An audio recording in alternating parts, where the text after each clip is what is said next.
teman-teman semua, terima kasih untuk kerjasamanya karena kita sudah berkumpul di sini untuk sharing aja tentang budaya positif yang akan diterapkan sekolah kita. Tapi sebelum memulai kegiatan ini, alangkah baiknya kita berdoa dulu sebagai rasa ucapan syukur kita kepada Tuhan agar kegiatan ini sampai 1 jam ke depan berjalan dengan baik. Oke, untuk Misri, silakan bisa maju ke depan Misri untuk memimpin doa.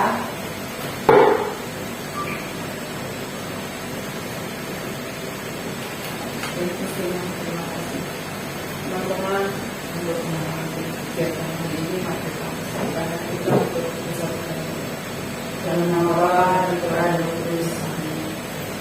Tuhan Yesus, Bunda Maria, terima kasih atas penyertaan-Mu dan kami pertama ini akan mengadakan kegiatan aksi nyata budaya positif.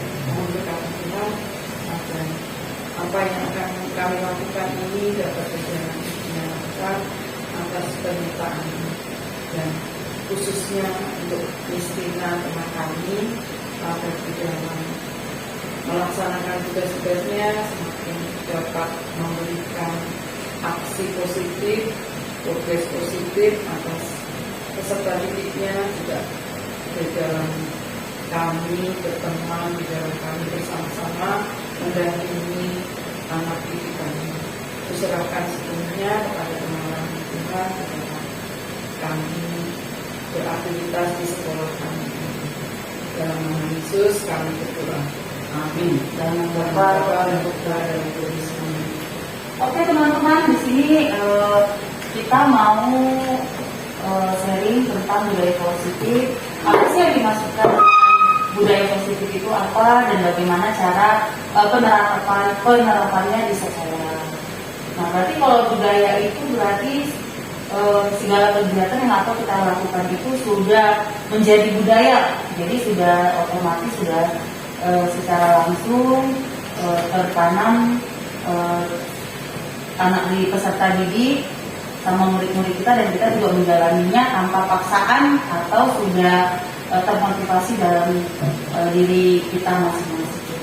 Lalu yang di slide kedua, di sini ada konsep budaya positif. Itu yang pertama tentang perubahan belajar. Jadi selama saya mengikuti pendidikan calon guru penggerak, di sini saya juga belajar banyak hal, antara lain itu tentang pembelajaran yang sebelum saya mengikuti guru penggerak sama setelah mengikuti calon guru penggerak itu diharapkan ada perbedaannya. Terutama di penggerak ini kami itu belajar tentang paradigma pendidikan Ki Hajar Dewantara. Di situ anak diberi kesempatan untuk memilih pembelajarannya seperti apa. Lalu yang kedua itu ada disiplin positif. Jadi selain budaya positif juga kita menerapkan disiplin positif, di mana kita menanamkan disiplin ke anak sejak dini. Yang ketiga yaitu kebutuhan dasar. Nah, sebagai manusia kita tuh ada kebutuhan dasar, nanti saya jabarkan itu ada 4 kebutuhan dasarnya, termasuk anak-anak juga memiliki kebutuhan dasar tersebut. Selanjutnya itu motivasi perilaku manusia. Jadi apa sih yang menjadi motivasi supaya anak murid kita ini menjadi lebih baik dari hari ke hari, supaya termotivasi untuk melakukan nilai-nilai kebajikan di sekolah. Lalu di sini ada pendekatan restitusi. Selama ini kan jika ada murid di sekolah misalnya membuat suatu pelanggaran, kita langsung otomatis menghukum atau memarahi. Nanti di sini kita juga akan belajar apa sih pendekatan restitusi itu. Lalu yang selanjutnya keyakinan kelas. Lalu ada segitiga restitusi. Nah, di sini perubahan belajar.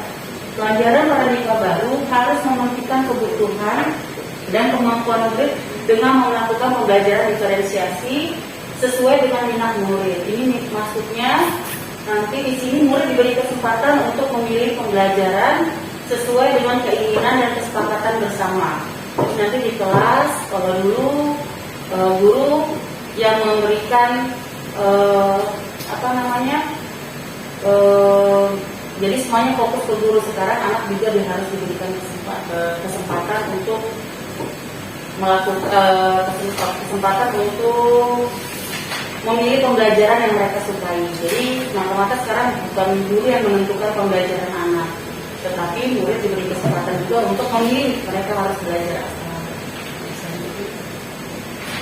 Nah, yang kedua kita ke disiplin positif. Nah, arti disiplin itu yaitu melakukan sesuatu hal untuk mencapai kepatuhan. Contohnya, misalnya kita mau anak-anak supaya tidak datang terlambat ke sekolah, berarti kita juga harus memberi contoh, yaitu tidak datang terlambat ke sekolah, menjadi teladan. Nah, tujuan disiplin agar murid dapat mematuhi peraturan tanpa dengan ada pemaksaan, sehingga tercapai nilai-nilai universal sesuai yang diharapkan di sekolah. Jadi tidak ada paksaan. Lalu penerapannya, bagaimana penerapannya? Memupuk disiplin anak murid sejak dini tanpa ada paksaan atau imbalan, sehingga menjadi budaya di sekolah itu tersebut. Tentu saja ada contohnya ya, misalnya kayak teman-teman ada nggak di kelas muridnya datang terlambat setiap hari? Ada. Biasanya apa yang dilakukan?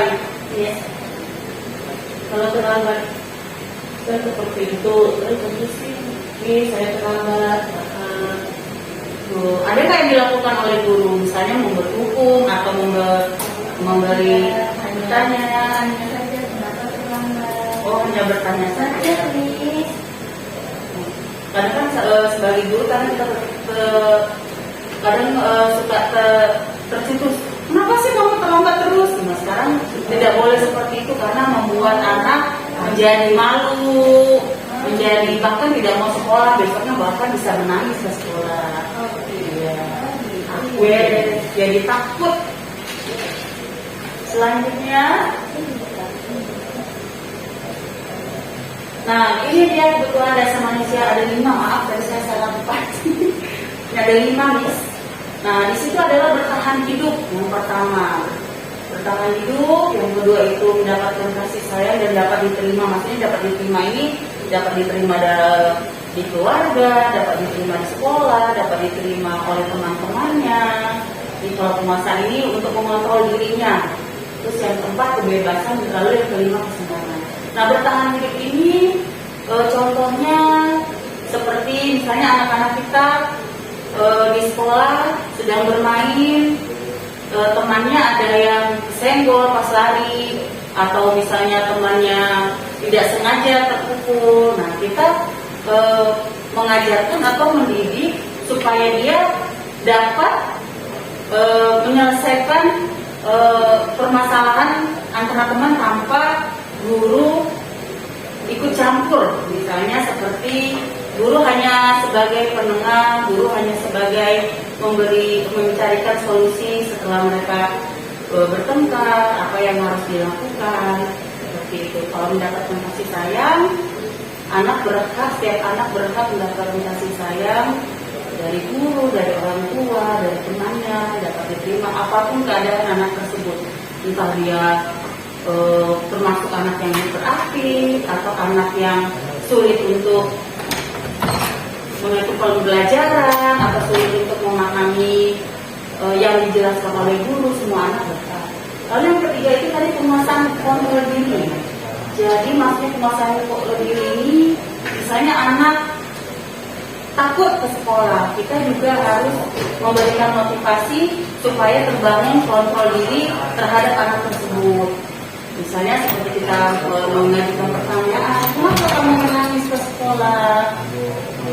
Ada apa dengan kamu? Kenapa seperti ini? Apakah ada perbuatan yang salah atau ada teman-temanmu yang berbuat salah? Jadi kita juga memberikan teladan supaya kita anak itu bisa melakukan kontrol. Misalnya seperti marah atau berebutan mainan. Jadi kita sebagai fasilitasinya, supaya fasilitatornya supaya anak tersebut tidak emosinya meluap-luap seperti itu.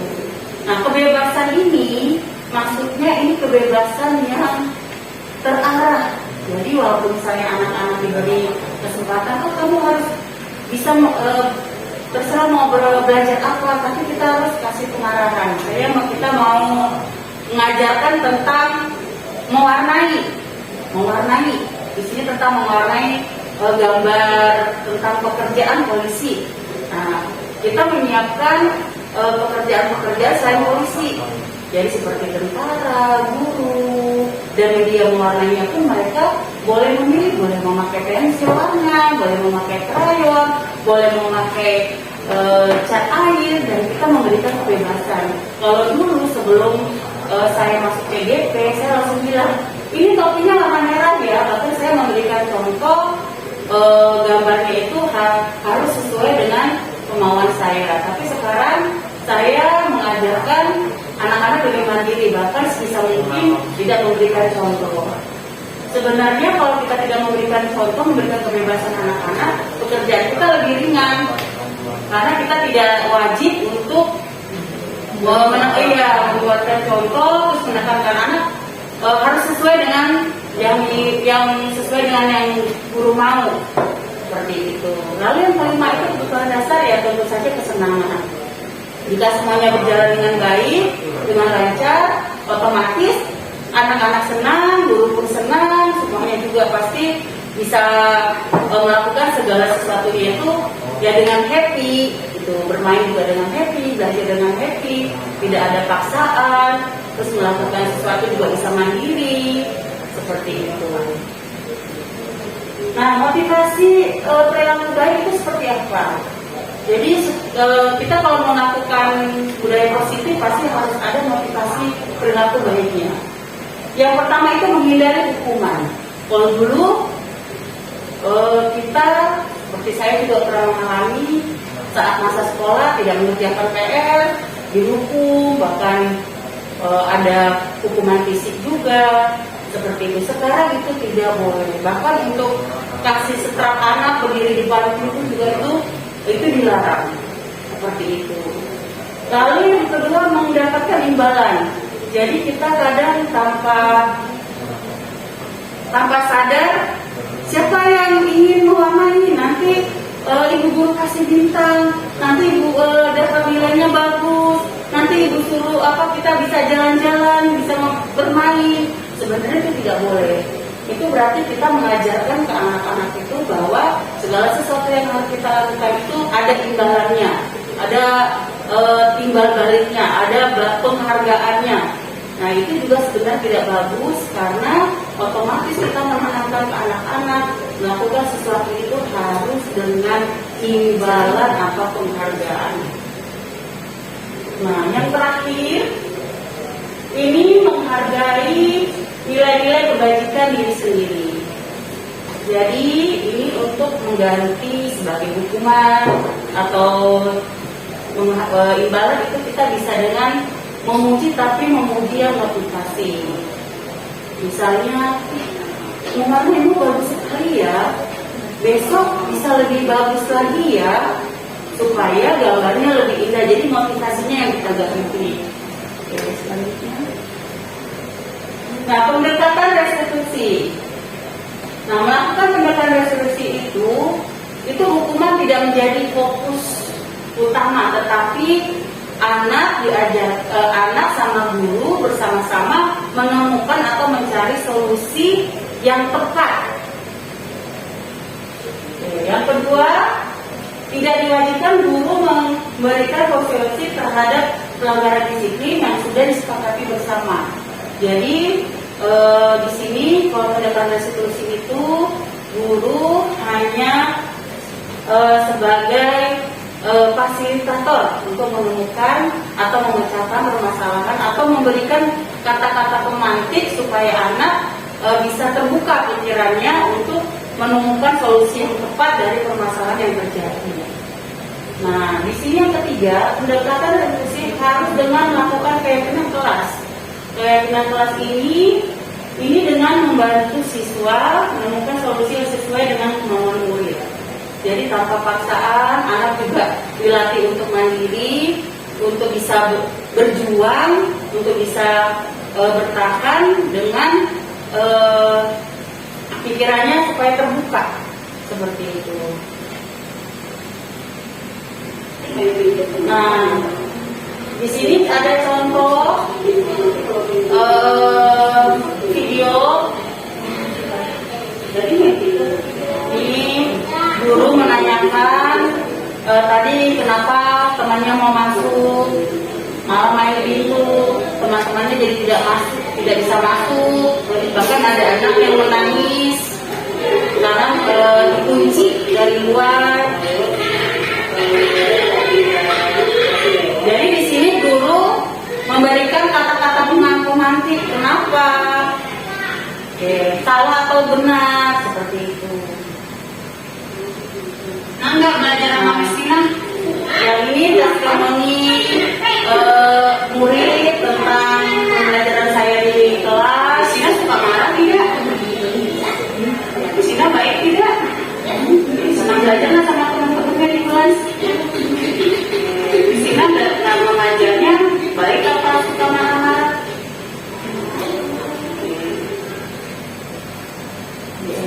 Sampai di sini ada yang mau bertanya?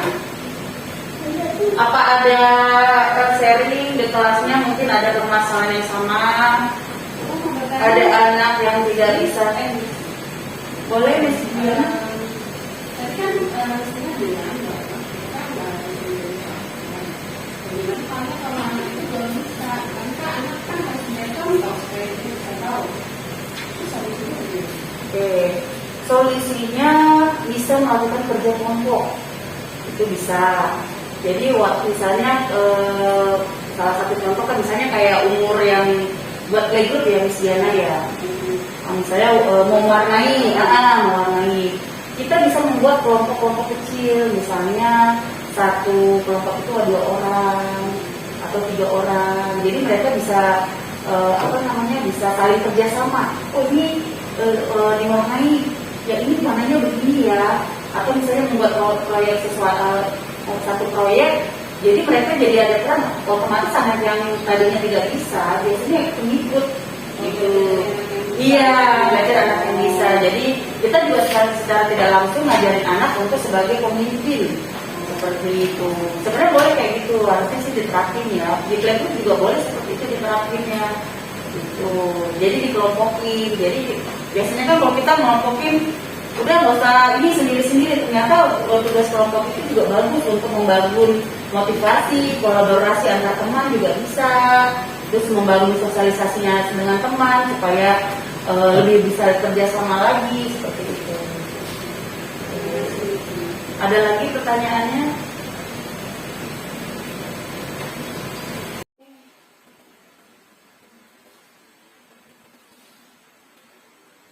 Oke, supaya kita tidak tegang, kita boleh ice breaking dulu. mau ngapain Miss Tina? Kita mau tepuk semangat. Bisa ya? Bisa. Kita mau tepuk semangat. Kasih tahu kan ya tepuk semangat seperti apa? Tepuk semangat. Yuk. 1, 2, 3, tepuk semangat.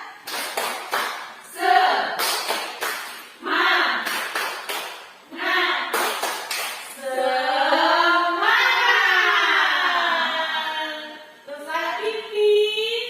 Sekali lagi ya. Biar tidak tegang.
supaya tidak tergantung dengan kemauan guru tapi berpihak kepada anak sehingga pembelajaran juga lebih menyenangkan. Oke, terima kasih Miss Diana untuk pertanyaan. Ada lagi yang mau bertanya? Saya Miss. Oke, Miss Delia. Saya mau bertanya bagaimana cara menangani anak yang selalu menangis dalam kelas. Terus budaya positif apa yang harus diterapkan? Oke, Itu benar, benar sekali Miss Liz. Anak kita terutama PAUD masih suka ada yang menangis, tidak seperti anak SD, SMP, SMA yang ke sekolah walaupun bad mood ataupun di dalam rumah bangunnya susah, tapi di sekolah rata-rata anak SD, SMP, SMA jarang yang menangis ke sekolah. Tapi kalau anak TK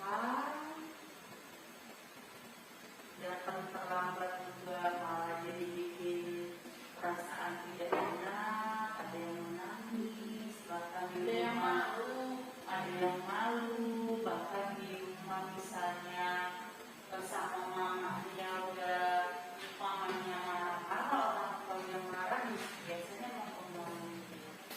Nah, biasanya kita caranya bisa bermacam-macam. Bisa dengan cerita atau cerita tentang kita dongeng.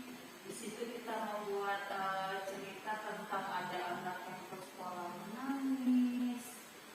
Terus kalau menangis itu jadinya belajarnya tidak menyenangkan. Kita bisa membuat cerita sehingga anak tersebut tidak fokus ke rasa sedihnya. Nah, atau bisa juga ketika dia datang kita tidak langsung bertanya kenapa menangis, kita bawa dulu anaknya ke kelas, kita angkat, lalu kita pelan-pelan, baru kita boleh menanyakan ada apa, kenapa menangis, apa ada hal-hal yang dikhawatirkan di sekolah, atau ada temannya yang iseng, atau ada temannya yang berbuat salah. Nah, itu bisa ditanyakan terhadap anak tersebut seperti itu. Jadi di sini guru itu berperan biasanya hanya untuk menanyakan, terus mengajak anak bermain, atau juga bisa meminta bantuan ke temannya. Nah, jadi tidak hanya belajar saja, misalnya ada temannya, yuk bantu bisa aja Kensi yang sedang menangis, kita ajak bermain yuk. Gitu. Jadi bisa motivasi ke temannya juga untuk menghibur temannya yang sedang sedih, seperti itu Miss. Terima kasih Miss. Iya, sama-sama. Kalau Miss Reza ada yang mau ditanyakan? Selamat siang Miss Reza. Bagaimana mengatasi anak jika tidak mau masuk kelas karena terlambat? Oh iya ya, maksudnya caranya ya Ya, supaya mengatasi. karena dia udah mungkin malu seperti itu.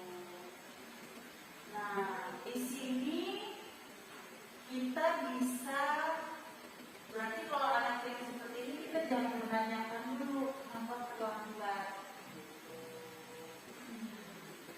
Karena kan biasanya kalau anaknya malu datang terlambat, biasanya dia merasa kalau itu bukan salahnya dia.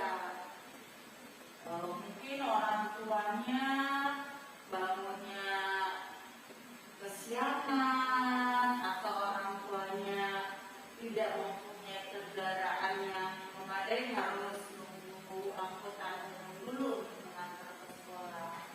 biasanya kita memujuk dulu, ayo kita sama-sama ke kelas, kita sudah mau belajar, seperti itu. Nah setelah itu baru bisa ditanyakan ada apa, kenapa terlambat, apa di jalan ada kendalanya, seperti itu. Dan biasanya anak yang pemalu ini memang agak sulit untuk terbuka. Jadi kita benar-benar harus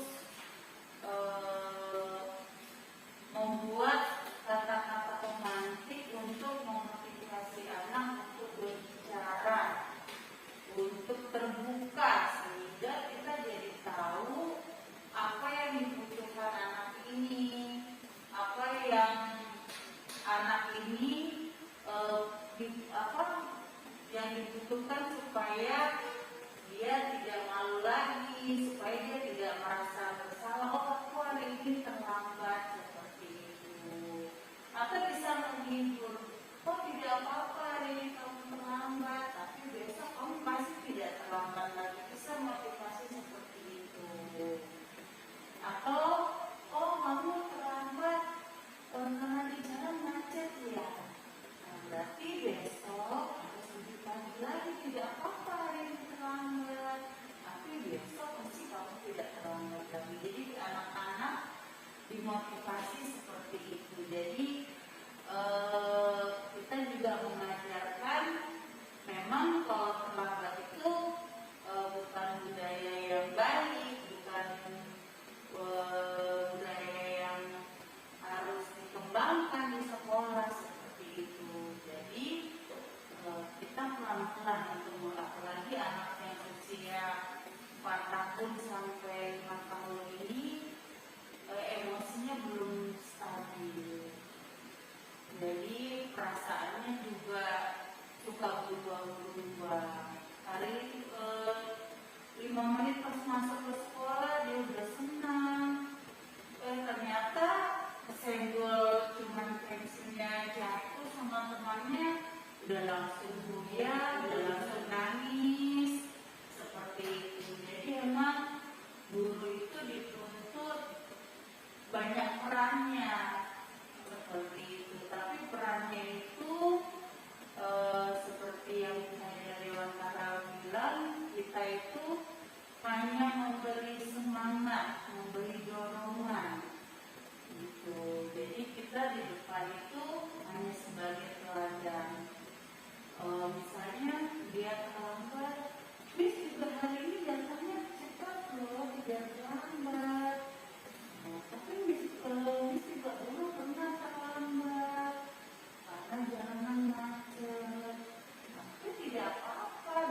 dibicarakan dengan baik-baik, takutnya ada sesuatu hal yang gurunya tidak tahu gitu. Ini kenapa sih nangis, kenapa sih cengeng banget gitu kan. Jadi kita benar-benar harus melakukan konsultasi dulu ke orang tua biar bisa mencari solusi bersama-sama. Jadi misalnya kalau misalnya anaknya menangis karena diantar orang mamanya, berarti kita harus minta kepada papanya untuk sementara biar papanya ini mengantar gitu, seperti itu. Jadinya, iya, jadi dia harus kolaborasi dengan orang tua, tidak bisa sendiri. Gitu, biar bisa mencari solusi bersama-sama. Atau misalnya pas mamanya nangis, anaknya nangis diantar sama mamanya, di kelas guru bisa bercerita. Misalnya di sekolah Tante Mariana ada anak yang pintar, yang mamanya tidak nangis, yang mamanya tidak nangis karena dia anak yang pintar. Karena kan di sekolah temannya banyak, bisa bercerita sambil di situ.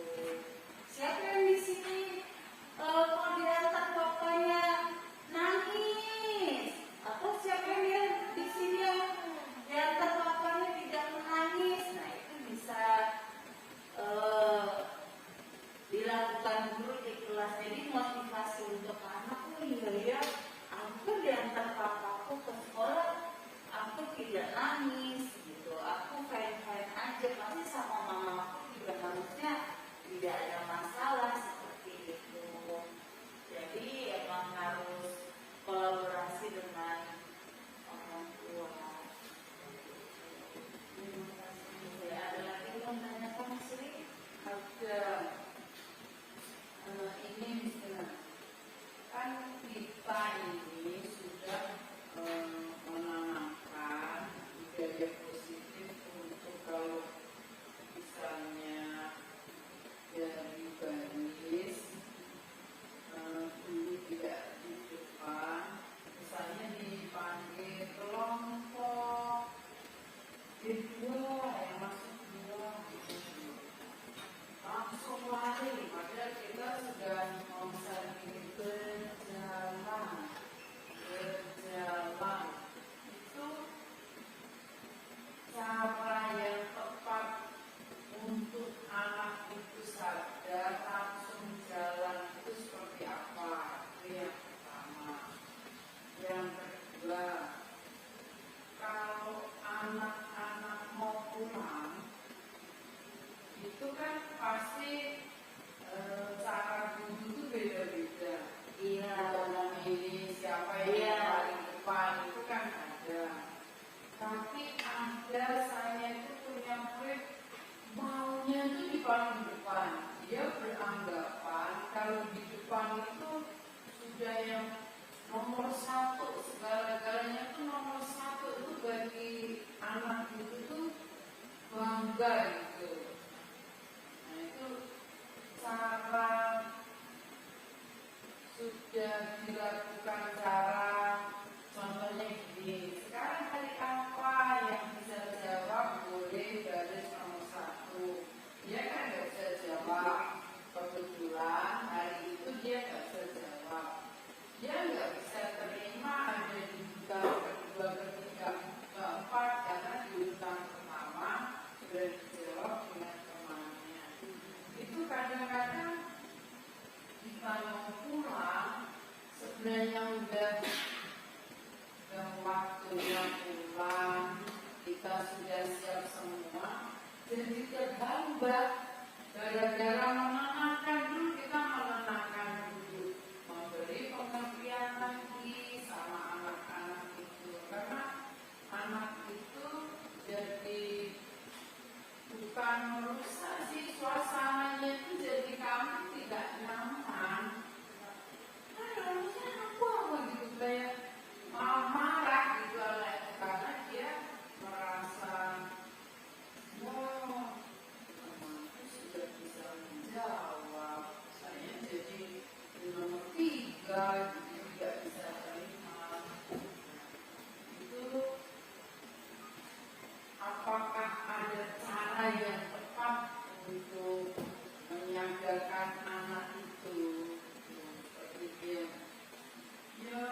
sudah kami lakukan sih sama teman kami Miss Christine di kelas itu, diberi pengertian. Namun anak itu belum nyaman, belum bisa menerima dengan apa yang kita beri pengertian itu. Christina bisa bantu kami, terima kasih. Kalau teman yang lain ada yang bisa ngasih pendapat misalnya ke Misri, maksudnya biar jangan dari saya aja gitu masukannya atau pendapatnya seperti itu. Kalau Misri sendiri ya ada pendapatnya untuk kasus Misri, biar kita sama-sama gitu mencari solusinya. Itu tadi yang masalah baris ya. Iya, kalau yang baris tuh pokoknya maunya harus satu loh di Swiss. Dia meskipun belum bisa jawab misalnya Iya, ada karena pertanyaan, selama ini maunya harus satu. karena kan biasa ya, karena kan selalu kan kita sepertanya nih, ya siapa yang bisa bahas di depan itu kan ya. Mungkin jadi setiap anak itu menganggap kalau siapa yang paling di depan itu memang dia menganggap diri itu serba bisa dan mampu. Karena setiap kita sudah ini nanti siapa yang bisa saya ini masuk pertanyaan siapa yang bisa di depan.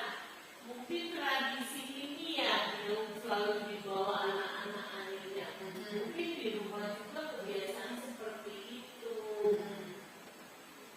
Mungkin di orang tuanya, iya deh, siapa yang ini nanti kami kasih hadiah, karena juga gitu kan. Gak usah jauh-jauh, kita juga karena secara pribadi. Jadi kalau kelas satu tuh pakai imbalan ya, Jadinya kita pakai imbalan, jadi anak tuh merasa, oh kalau saya bisa jawab, berarti saya di depan. Mungkin itu maksudnya dari saya, karena kita juga di rumah seperti itu kadang-kadang. Siapa yang bisa nanti saya kasih ini loh, saya kasih ada dia hadiah seperti itu. Mungkin anak jadi kebawa apa ya, sudah tradisi. Kayak pembiasaan biasanya ya. Kalau dari saya semacam tradisi ya. Ya. Mungkin ada yang lain, ada yang seperti Mau fisika pada yang dari Indonesia tadi, ini maksudnya karena kebiasaan-kebiasaan itu iya ke bawah. bagaimana kalau kita dari bisnis juga kan ini, ayo siapa yang misalnya nanti dari saya di belakang gitu, mungkin bisa seperti itu. oh jadi ganti role Oh, ada selamanya nomor satu itu yang Di depan ya. Dan kita juga belajar untuk memberi panduan-panduan Jadinya udah kayak tradisi gitu. iya karena kan kita kalau misalnya menyuruh anak harus suka karena masih belajar aja tanpa sadar gitu kita masih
tidak iya, karena kan mereka belum nalarnya belum sampai ke sana, cuman ya gitu kita pelan-pelan dengan kata sederhana.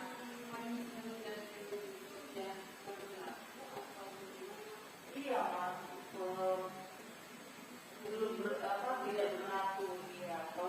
Sebisa mungkin jangan sampai pada sampai dia dan restitusi malah hilangnya. Jadi guru sama anak itu kerjasama. Aku malah bilangnya seperti ini. Oh, hari ini kita sudah mau mewarnai. Jadi kita malah lebih diskusi sebenarnya.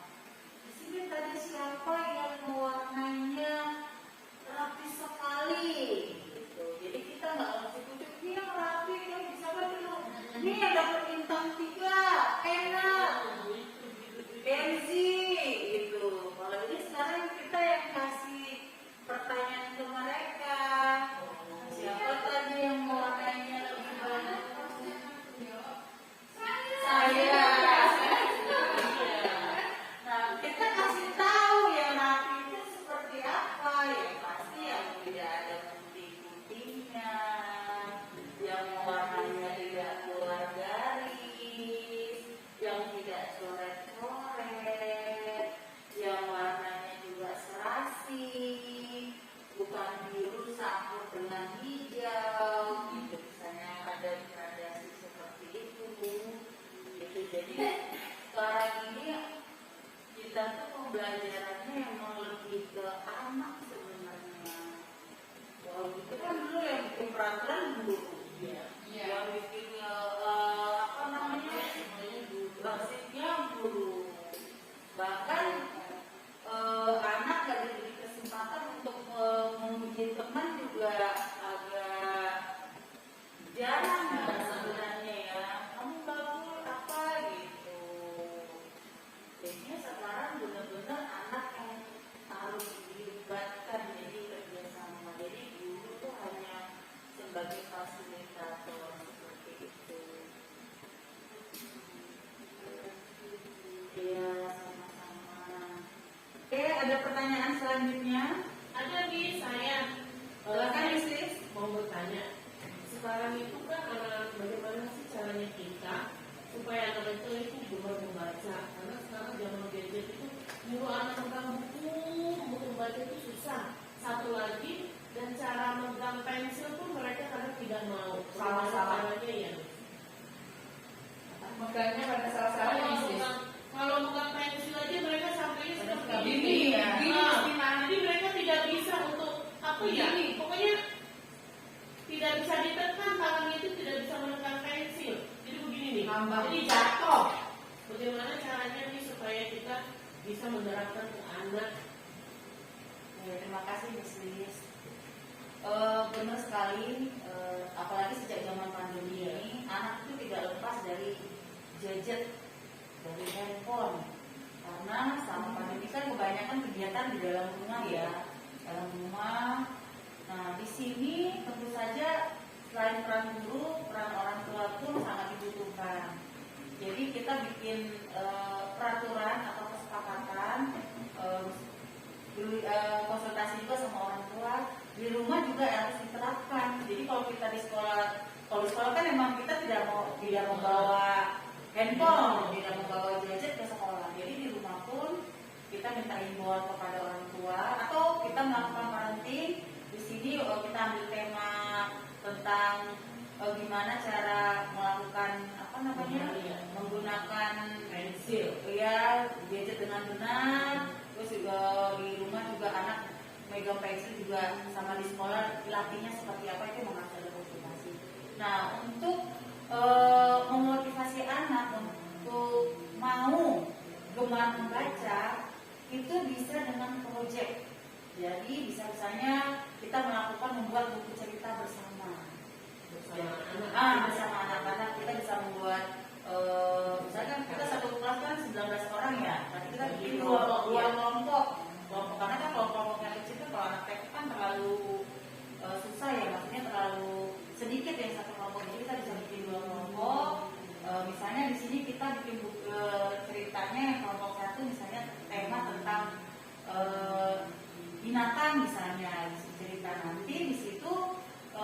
bu gurunya bisa misalnya menyiapkan kata-kata gitu. Mereka selalu milih Malah istilah bukannya sekarang itu kan karena kita boleh Iya. memilih. Apakah boleh kita tetap menentukan istimewa binatang di enggak, mereka misalnya contohnya. ya. Berarti kita mau tetap Motivasi anak, ya. Mereka Boleh diskusikan kamu mereka apa? maunya apa. Kamu mau cerita tentang apa? Binatang atau bunga? Nah, nanti kita bikinnya seperti ini. Kalau anak-anak kan pasti bukunya sederhana, nggak Iya. seperti kayak kita harus biar panjang kata-katanya. Misalnya tentang tadi binatang di air, mereka bisa menggambar sendiri, atau kita juga menyediakan beberapa media mereka bisa pilih, bisa mereka bentuk dengan menjadi misalnya gurita atau ikan atau ubur-ubur mereka buat, jadi mereka seperti kayak clipping gitu, tapi ini kita bikin seperti kayak buku.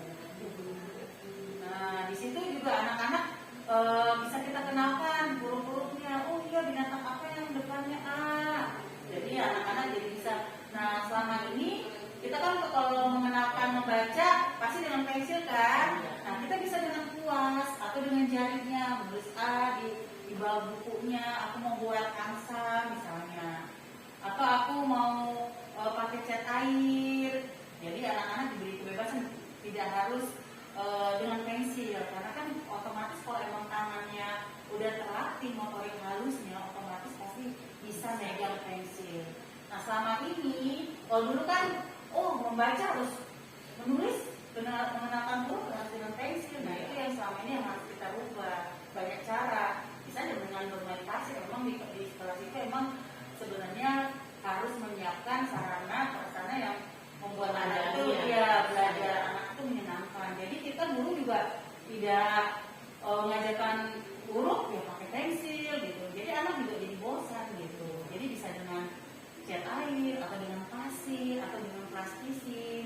Misalnya bisa aku mau plastisin, nanti aku tempel ya di buku cerita yang kami buat, bisa gitu. Jadinya anak-anak termotivasi untuk mandiri untuk membuat ide-ide baru. Jadi kalau dulu kan kita nih bikinnya seperti ini ya, jadi anak-anak pensil terus. iya pensil Gak pernah terus. pakai yang lain. Sekarang nulis harus pensil. Iya, kalau sekarang jadi nanti juga kalau misalnya kita melalui tahapan itu secara proses, pasti juga anak-anak bisa megang pensil gitu. Asal kita prosesnya benar, mengarahkan juga benar, seperti itu. Oke, untuk hari ini terima kasih ibu-ibu semuanya, misi semuanya. Cuma saya mohon refleksinya tentang kegiatan ini. Apakah kegiatan ini bermanfaat buat kita semua? Apakah memang harus di selanjutnya, waktu selanjutnya kita mengadakan seperti ini? Saya minta pendapat dari Sis. Sangat bermanfaat sih, karena itu kan bisa membantu kita juga di dalam kelas. Oke, Miss Reza, apa yang didapat dari pertemuan ini, Miss Reza? Ya sangat bermanfaat karena banyak contoh-contoh yang kita dapat dari sini. Terima kasih. Kalau Miss Sri, keren. Jadi inilah gunanya kita sharing. Jadi ternyata banyak perubahan-perubahan. Saya tadi sempat berpikir, seperti itu yang tadi saya tanyakan untuk berbaris. Saya menemukan cara, mungkin kalau imam salah mohon dibenarkan kalau kita sharing. Saya sepertinya mau ganti dengan nomor absen aja kan, ya tidak bisa mengelak kan. Iya, nomor Hari absen ini bisa. nomor absen 1, berarti besok nomor 2 sekalian Iya. menghafalkan urutan bilangan. Atau dengan membuat piket juga bisa. Misalnya hari Piket kali ini ini. yang pimpin doa sebelum Jadi, pulang, anak bisa baris menerima dia. dengan bobo kan. Iya, misalnya kamu udah pimpin doa, tapi nanti kamu nggak boleh pimpin baris. Jadi ada piketnya. Iya. Saya yang pakai absen aja sudah. Kalau Miss Rizky, dengan kegiatannya apa yang didapat Miss Rizky? Dari yang kita sudah tahu, akhirnya kita tahu cara menangani anak yang nangis gitu. Miss Diana? Baru tentang apa itu tentang budaya stres. Tentang adanya perbedaan lingkungan,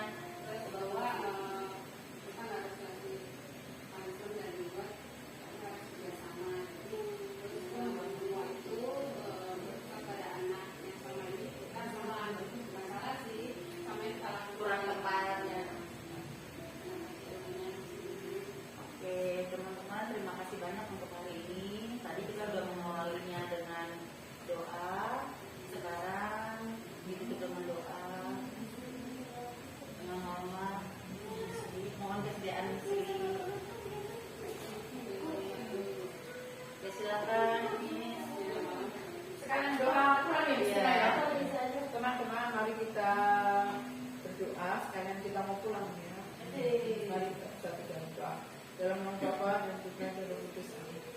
Tuhan Yesus, puji Tuhan, terima kasih ya Tuhan. Ternyata sharing yang kami lakukan, kegiatan yang kami lakukan sangat bermanfaat, sangat baik. Semoga apa yang menjadi kegiatan yaitu tentang budaya positif, kami pun dapat menanamkan hal-hal yang sebelumnya kami lakukan salah. Mohon maaf, kami dapat merubahnya untuk lebih baik, untuk lebih benar di dalam pendidikan anak-anak yang dipercayakan kepada kami. Tentunya atas campur tangan Tuhan agar